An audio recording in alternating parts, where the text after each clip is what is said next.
जय हिंद बच्चों। इस समय आप लोग महामना इंस्टीट्यूट के यूट्यूब चैनल से जुड़े हुए हैं और इस चैनल में मैं आप सबका स्वागत करता हूं। आज हम लोग class 9th mathematics Hindi medium NCERT book के 7th चैप्टर त्रिभुज यानी ट्रायंगल की प्रश्नावली 7.1 कि हम लोग क्वेश्चन नंबर 2 को देखने जा रहे हैं। आप सभी लोग बुक खोलें और क्वेश्चन नंबर 2 को देखें। ये क्वेश्चन महत्वपूर्ण है, इसको अच्छी तरह से तैयार किया जाए। देखिए क्वेश्चन दिया हुआ है कि ए बी सी डी एक चतुर्भुज है। देखिए फिगर हमने बनाया है, ए बी सी डी एक चतुर्भुज है जिसमें ए डी बराबर बी सी। जरा फिगर देखिए, यह AD है और यह BC है। प्रश्न के अनुसार AD और BC दोनों आपस में बराबर हैं, प्रश्न में ये कहा जा रहा है।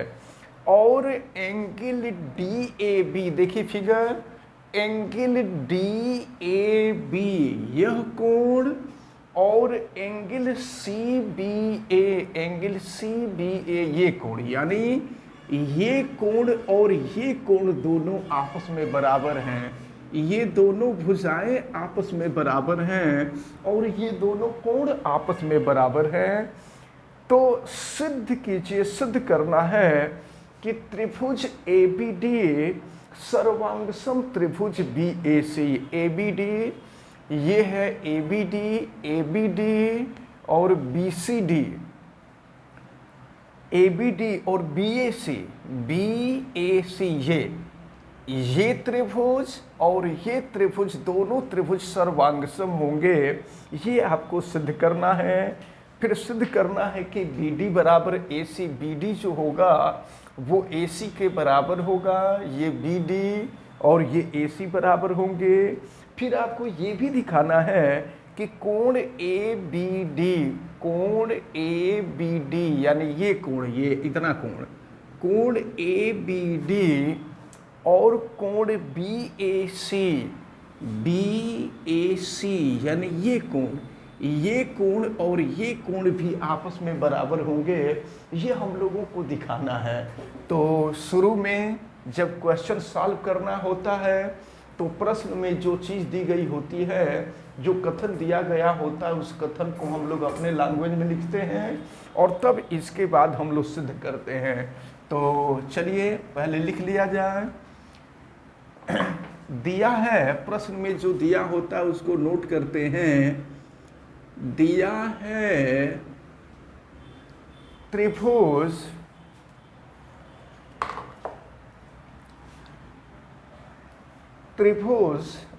ABCD एक चतुर्भुज है।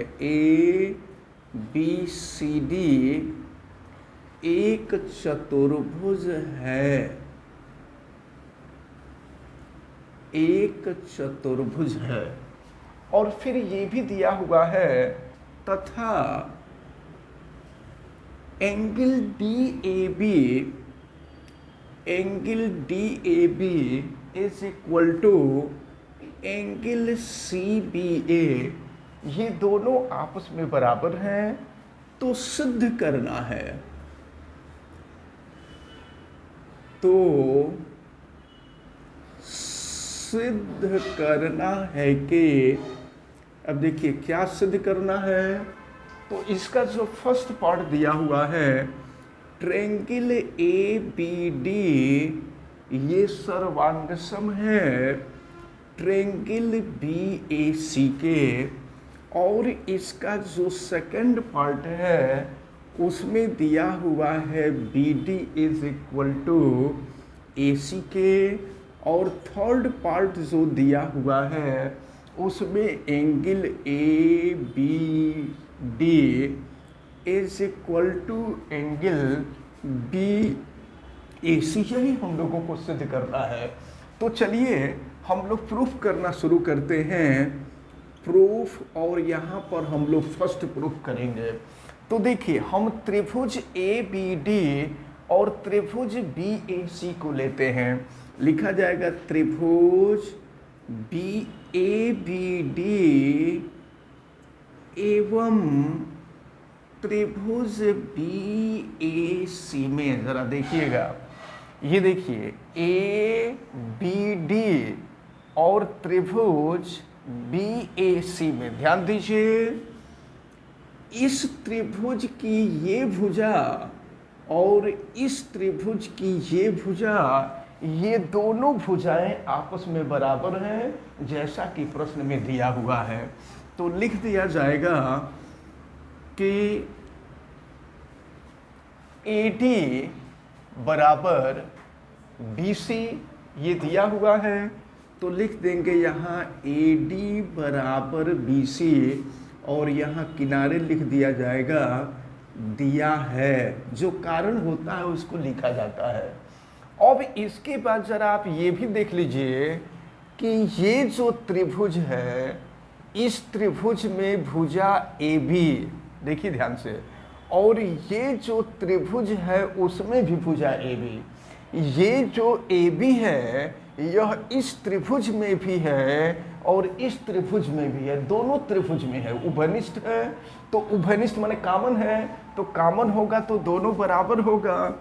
फिर यहाँ लिख देंगे AB बराबर AB, और यहाँ क्यों आपस में बराबर है, तो लिख देंगे कि उभयनिष्ठ है। अब इसके बाद देखें आप जरा, ये त्रिभुज ABD में यह कोण और त्रिभुज ABC में यह कोण, ये दोनों कोण भी आपस में बराबर है, प्रश्न में दिया हुआ है। तो लिख दिया जाएगा एंगल DAB बराबर एंगल CBA, और ये भी दिया है। तो अब देखिए आप जरा, दो भुजाएं बराबर हो गई और एक कोण बराबर हो गया। तो यहाँ पर यस ए यस, साइड एंगल साइड, तो यहाँ लिख देंगे यस ए यस समरूपता कसौटी से, समरूपता कसौटी से क्या हो जाएगा, ये दोनों त्रिभुज सर्वांगसम हो जाएंगे। त्रिभुज ABD सर्वांगसम त्रिभुज BAC, अब ये सिद्ध हो गया, लिख देंगे यहाँ दैट प्रूव्ड। तो ये फर्स्ट पार्ट आपका सिद्ध हो गया। अब इसके बाद हम आते हैं सेकंड पार्ट पर। आपको मालूम हो गया कि ये दोनों त्रिभुज समरूप हो गए, दोनों त्रिभुज सर्वांगसम हो गए। तो सर्वांगसम त्रिभुज की जो भुजाएं होती हैं, देखिए इस त्रिभुज की भुजा BD और इस त्रिभुज की भुजा AC, ये दोनों बराबर हो जाएंगे, क्योंकि सर्वांगसम त्रिभुज में CPCT रूल लगता है। और CPCT के बारे में आपको यही बताया गया था कि corresponding parts of congruent angle, मतलब अगर दो त्रिभुज सर्वांगसम होते हैं तो सर्वांगसम त्रिभुज की भुजाएं भी आपस में बराबर होती हैं और कोण भी आपस में बराबर होते हैं। तो देखिए इस त्रिभुज की भुजा BD और इस त्रिभुज की भुजा AC, ये दोनों आपस में बराबर होंगे, लिख देंगे BD बराबर AC, और यहाँ कारण लिख देंगे CPCT से। अब इसके बाद थर्ड स्थिति देखेंगे, थर्ड में क्या है, तो थर्ड में देखिए एंगल ABD, पहले वाले त्रिभुज को देखिए, पहले वाले त्रिभुज में एंगल ABD और दूसरे वाले त्रिभुज में ये एंगल, ये भी दोनों आपस में बराबर होंगे CPCT से ही। तो फिर यहाँ लिख दिया जाएगा angle ABD is equal to angle BAC, और यहाँ भी लिख देंगे CPCT से। तो ये भी सिद्ध हो गया, दैट प्रूव्ड। तो इस प्रकार ये जो क्वेश्चन नंबर 2 था, ये क्वेश्चन नंबर 2 आपका सिद्ध होता है। अब हम लोग देखते हैं क्वेश्चन नंबर 3 को। इसमें दिया हुआ है एक रेखाखंड AB पर, देखिए ये रेखाखंड AB है और जिस पर AD और BC, देखिए AD और BC दो बराबर लंब रेखाखंड है, माने AD और BC AB पर लंब है, तो लंब हमेशा 90 अंश का कोण बनाता है। ये कोण भी आपका 90 अंश का होगा और यह कोण भी आपका 90 अंश का होगा। दर्शाइए कि CD, ये जो CD है ये AB को समद्विभाजित करता है। ध्यान दीजिए, ये CD AB को दो बराबर भागों में विभाजित करता है, यह हमको सिद्ध करना है। तो यह दो बराबर भागों में विभाजित तब करेगा जब OA और OB दोनों आपस में बराबर हो जाएं। अगर OA और OB दोनों आपस में बराबर हो जाएंगे तो हम कह देंगे कि CD जो है AB को दो बराबर भागों में विभाजित करता है। तो लिखा जाएगा, दिया गया है प्रश्न में जो दिया होता है उसको लिख देते हैं। दिया गया है या दिया है कि रेखाखंड AB पर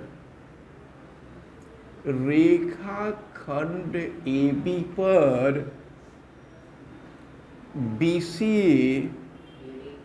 एवं AD लंब है, तो सिद्ध करना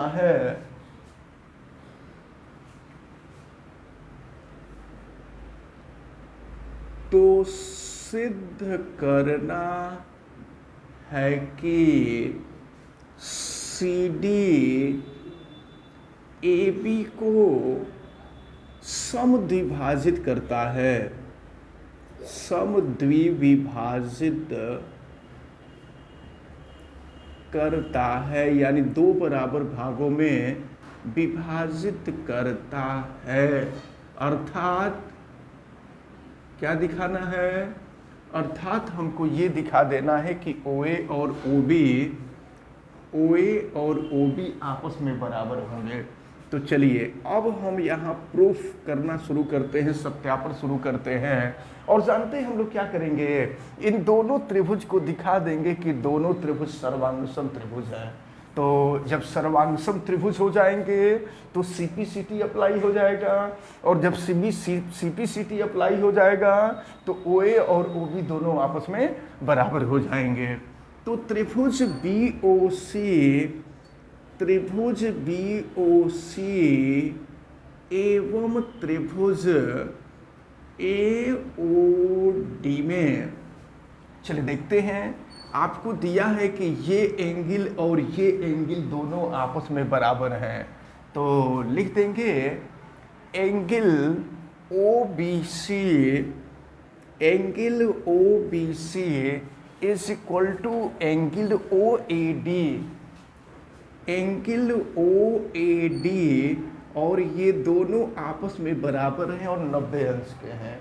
एक चीज़ और देख लीजिए कि ये कोण और ये कोण दोनों कोण एकांतर कोण होंगे, और एकांतर कोण आपस में बराबर होते हैं, यानी ये एंगल इस एंगल के बराबर हो जाएगा। फिर लिख देंगे BCO, angle BCO is equal to हो जाएगा ADO, एंगल ADO। और ये बराबर क्यों है, इसका कारण क्या है? तो यहाँ किनारे लिख देंगे एकांतर कोण होने की वजह से ये बराबर है। अब देखिए, हमने आपसे कहा था कि ये कोई ज़रूरी नहीं है कि यहाँ पर तीन कोण ही आपस में बराबर हो जाएं। अगर दो कोण आपस में बराबर हो जाएं तो तीसरा कोण ऑटोमेटिक बराबर हो जाता है। तो इसलिए हम यहाँ पर AA सर्वांग समता कसौटी अप्लाई कर देंगे। दो कोण बराबर हो गए तो लिख दिया जाएगा AA का मतलब एंगल। अगर दो त्रिभुजों के दो कोण आपस में बराबर हो जाते हैं ना, तो तीसरा कोण ऑटोमेटिक बराबर हो जाता है। तो तीसरा कोण अगर बराबर नहीं करेंगे तो भी काम चल जाएगा। तो लिख दिया जाएगा AA सर्वांग समता कसौटी से त्रिभुज BOC इज इक्वल टू त्रिभुज AOD, ये दोनों सर्वांगसम हो गए। तो जब दोनों त्रिभुज सर्वांगसम होंगे तो CPCT लगेगा।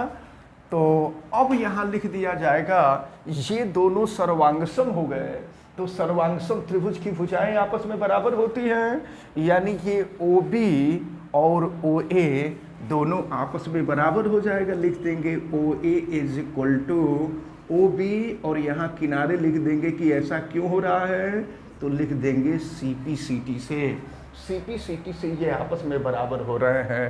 तो अब यही हमको सिद्ध करना था, या लास्ट में लिख देंगे कि अतः सिद्ध होता है, यहाँ लास्ट में लिख दिया जाएगा कि अतः सिद्ध होता है कि भुजा CD AB को समद्विभाजित करती है, AB को